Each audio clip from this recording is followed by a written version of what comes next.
a stay-at-home dad, watching Disney movies he never had. His daughter digs through all the VHS, crushing the classics in a princess dress. Informed like Scuttle, Kurt's got your ticket, making it real like Jiminy Cricket. Most are off the Captain Hook, but if the Tweedledum, he'll be taking more shots than Bambi's mom. Leaves him raised like Simba, or cracked like the beast dishes. He'll show you a whole new world, you won't need 3 wishes. Stay at home, Disney Dad.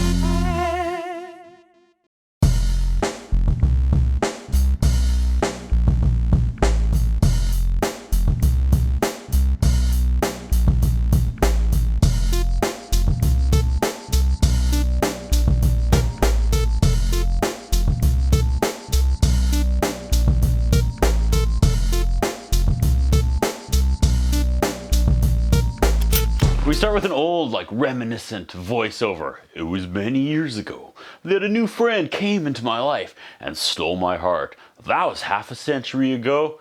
He was part of the family, and I'll never forget him.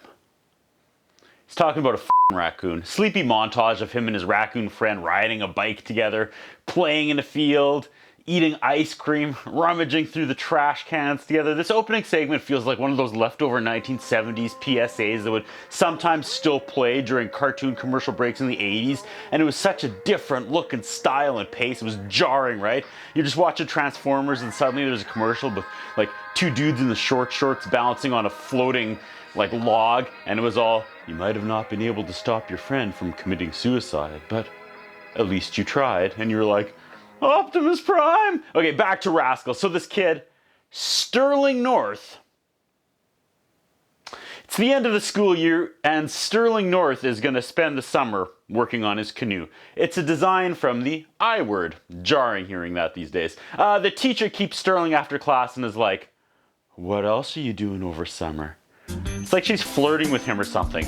She's like, I want to make sure you're not alone now that your mom's dead and your dad is always gone for work. I'm very confused. The tone of this is weird. Either the teacher is sleeping with this guy's dad when he's away on business, or wants to sleep with his dad, or wants to sleep with this kid. It's a coin toss. I don't know. Dad shows up to pick him up, and as a last desperate plea, the teacher exclaims, Sterling, I'll be working in the library all summer. Come say hi. Dad takes Sterling into the wild because he spotted a lynx. His dad starts doing some funny animal calls, like caw caw, and the lynx is confused, and Sterling is confused, and I'm confused. Sterling asks his dad what a lynx is doing all the way out here, and his dad says, he's like a free spirit, like me, son. Then he pulls out some bread a farmer's wife apparently made him while he was away on business. So reading between the lines here, Dad is gently telling his son how he's out there on the road just racking up a body count since his wife died, like the kid's mom, just leaving an absolute trail of women he slept with and then snuck out before they woke up. 100% that's his vibe. Dad continues with a story about the kid's dead mom, how she wished he'd settle down and quit chasing farm auctions. That's what I'm going to call it from now on. Farm auctions. Then Dad pivots, and his advice gets a little more on the nose when he's like, son, girls are dumb. I bet that lynx has a silly naggy wife who wonders why he can never be home at 6 as well. Just, wow. The dad is projecting hard and this movie kicks. So bizarre. Their dog goes nuts and they think it's the lynx back, but surprise! It's a raccoon instead. The dad gets this creepy look in his eye and he slowly stalks forward like he's on a surfboard and goes, well, well, well, which is something I'm sure more than one terrified young woman who accepted an open drink from this guy saw. They figure the raccoon is an orphan and they take it home. The raccoon is legit adorable. Also, this poor raccoon did not want to be in this movie, right? His name is Rascal, which is a word that has forever been ruined after a friend of mine was just casually telling me about a time he went to see the doctor, and he nonchalantly referred to his boy part as a rascal. Quote, so then I took my rascal out. I'll never forget that. I just stared straight ahead as he told me that story. What do you say to that? Okay, they have a neighbor the boy describes as a horse lover. He has a horse named Donnybrook, and it's never won a race. Oh, foreshadowing. He introduces the new raccoon as a member of his family to Mr. Jenkins, the horse guy. He holds it up and goes, it's a raccoon!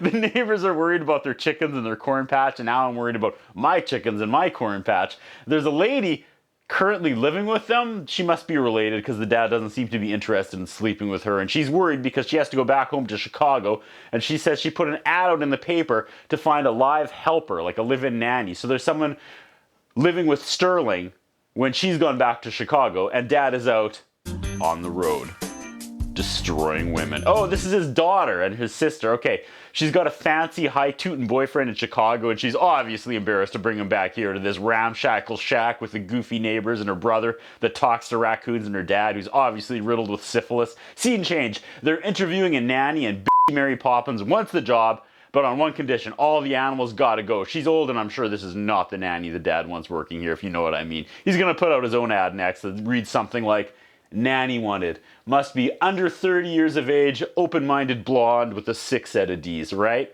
That's his ad. But for real, this guy is an absolute lunatic. This movie is from 1969, and this constant thirst just still radiates from my standard def TV. Dad sits his son down and is like, "Which nanny do you want?" And then he goes through all the applicants, and he plays them like theme music on the piano. It's so weird. He's like, "How about Mrs. Smith? A doodly doodly doodly doodly doodly doodly," or "Mrs. Bentley, dun dun dun dun." Scene change. Dad comes into the barn where Sterling is working on his canoe, and he's like, "Gee willikers, Dad, look how it's coming along." And the dad is like, "Oh, son, that was just a euphemism when I said I was going to spend the summer sanding my canoe." Next scene, Dad's like, "Well, gotta go for business. I'll be gone for 3 days." And as his car speeds away, it leaves a trail of condoms fluttering in the air behind it. I'm kidding. Look at this guy. He does not use condoms. The weird neighbor walks over to Sterling and is like, "I see your dad's gone again. You could stay over at my place tonight." And Sterling's like, "Golly gee, I think I'll be okay in that big old house by myself." But over time, this kid is not okay in the house by himself. This kid alone in the giant house starts dipping into insanities. He starts legit talking to his raccoon, Rascal. They're biking, they're swimming. His sister Theo, that's her name, writes back and forth a bunch of times, and she's under the impression that there is a live-in nanny with Sterling. Sterling keeps dodging the question about the nannies. He writes her back and he tells her other things like, "I won the pie eating contest at the state fair until I was disqualified because Rascal was helping me eat my pie, but it was Rascal's idea to cheat, not mine, and this is how Son of Sam happened." This is terrifying. This isolated child is dipping into complete madness. He's now taking orders from this damn raccoon. "This is Son of Sam. This is how it went down." "Oh, shucks, Rascal. I don't want to shoot them kids. They were just doing what teenagers do up in Lover's Lane." "Do it! Sterling, Satan demands it to be so." Oh, it's my raccoon. I don't know. Okay. We go from everything happening to nothing happening. There's a crappy song montage of them frolicking, and then the neighbor taking them out for a ride behind his horse, Periwinkle Saturday or whatever the horse is called. Rascal is watching the corn grow next door and he's getting antsy. Old man Willoughby ain't going to be too impressed if he catches Rascal eating his corn. Rascal does go out and eat his corn, and the old dude does catches the raccoon, and he tries to hand him back to Sterling, and he's still eating the corn. Like, that's a baller move. He's dangling there caught, but he's still snacking on that stolen corn. Sterling's like, "Oh, I'm sorry. I don't know what got into him." "Oh, I don't know, kid. Maybe because he's a raccoon and he likes corn." Now there's a welfare check on the boy from his weird teacher and the reverend. She's telling the new town reverend how, "Well, Sterling's a good boy and he's well balanced and he's fine living by himself." And Sterling answers the door after this introduction, and he's like, "This is my raccoon named Rascal, and here's a canoe in the living room." He's so proud of his raccoon, he won't shut up about him. His teacher steps right up to his face and is like, "Sterling, sure, that raccoon is a child now, but one day, Sterling, he'll be all grown up. He'll be an adult, Sterling, with adult needs and desires. Do you know what I'm talking about, Sterling?" And Sterling's like, "I don't have the slightest idea what you're talking about, Miss Fancy Bottom." Then the dad pulls back up. He just smelled the teacher or something. Back home. It must be time for another round of penicillin, nature's condom. Pa has a picnic basket of food and a giant jug of moonshine just ready to go. He claims it's just cider and hands a glass to the teacher, and she just pounds it back. His dad talks about how this cider has been, and then he turns to the teacher, "properly squeezed," a little twinkle in his eye. And it's not me. I'm not doing this to be funny. The sexual tension in this movie is through the roof. He's going on and on about this special apple pie he ate on the road, and the raccoon escapes out into the night, and he wants more of that damn corn. Back inside, Sterling's like, Rascal's 100% de-raccoonified, and Dad looks at his kid like he's the biggest disappointment he's ever seen. There's commotion outside, and Rascal's eating eggs from the neighbor's hen house now. It's dripping down his raccoon chin, and that is really gross. The boy says the Reverend could be reformed, maybe. His dad, nope, but he's never come up against a sinner like Rascal. That's what the Reverend said. I love this movie. There's a growing laundry list of all the crimes this raccoon commits at night after sneaking out when everyone's asleep. Suddenly the sheriff has to get involved because of all the complaints. He says, "Kid, there's a misdemeanor." And Sterling goes, "Mr. Who?" And Misdemeanor is also a great wrestling heel name. And Misdemeanor is also a great roller derby name. And Misdemeanor is also a great stripper name. Quick Google search. Yeah, I'm not the first person to come up with misdemeanor. That's sad. There goes my $1 million. Now, a couple old-timey bros are arguing about how horses are yesterday's news. Dated. Over. The crazy horse neighbor goes, "My horse could beat any of your automobiles in a race." All right, buddy. Maybe the overt sexual undertones of this movie are all actually in my head. Maybe the writers aren't slipping in as many dirty jokes and like sexual innuendos and one-liners as I alluded to. Maybe it's me. Maybe it's... Let's shake up the spunk. Oh, I got the spunk all right. Let's shake up the spunk. Oh, I got the spunk all right. Okay, they build a cage for Rascal now to keep him in check, and Rascal is sad, and Sterling is sad, and the son of Sam Raccoon's voice in Sterling's head is like, "These sycophants think they can cage Beelzebub. Kill them, son, kill them all." Instead of keeping him in a cage, Sterling decides to release him into the wild, and the dad is like, "He ain't gonna make it in the wild, son. He ain't got no raw animal instinct, son." And I think Dad needs another business trip ASAP. It's race day now between horse and car, and the guy in the car is dressed like the Purple Pie Man. Now more sexual imagery as the car repeatedly goes through a tunnel. Dad and Sterling show up with Rascal, and I guess the horse sees the raccoon and gets scared and then runs 3 times as fast.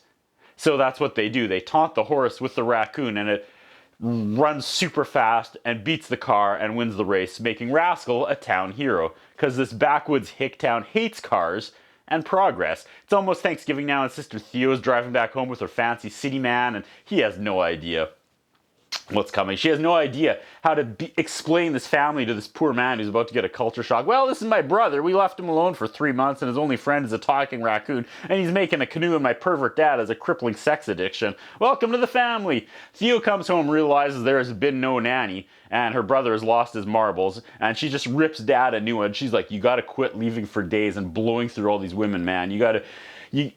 There needs to be someone here making sure Sterling is fed and taken care of and dressed and ready for school and not talking to a damn raccoon. Look how lonely he is. He needs a dad." I mean, she's not wrong.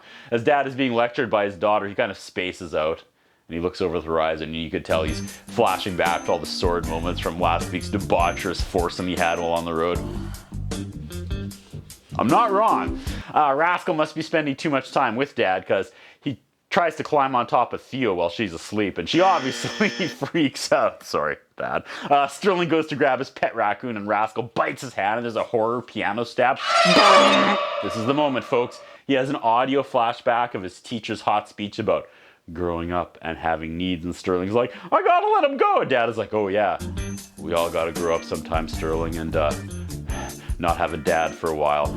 Like me, this raccoon needs to go ramble for a bit. It'll go out and ramble for a while." That's Dad's cute word for sleeping around. "And then eventually, once it's done rambling, it'll settle down." Will it though, Dad? This movie is an absolute mind bend for 1969. Sterling canoes Rascal across the lake, and there's a girl raccoon just waiting for him. He hops out and charges over to her. And oh my God, look away, Sterling! Oh God, what's he doing to her? He's rambling like his life depends on it. Rascal, no!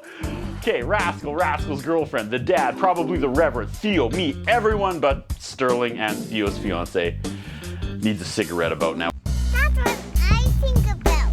What do you think? What we have is a concern about Curtis Anderson. His interviewing style is not the best. His personal appearance is not the best. I was wondering if the man has some kind of a hold over the channel that he's allowed to be employed for so long with the standards of journalism and personal appearance that he has. Thank you.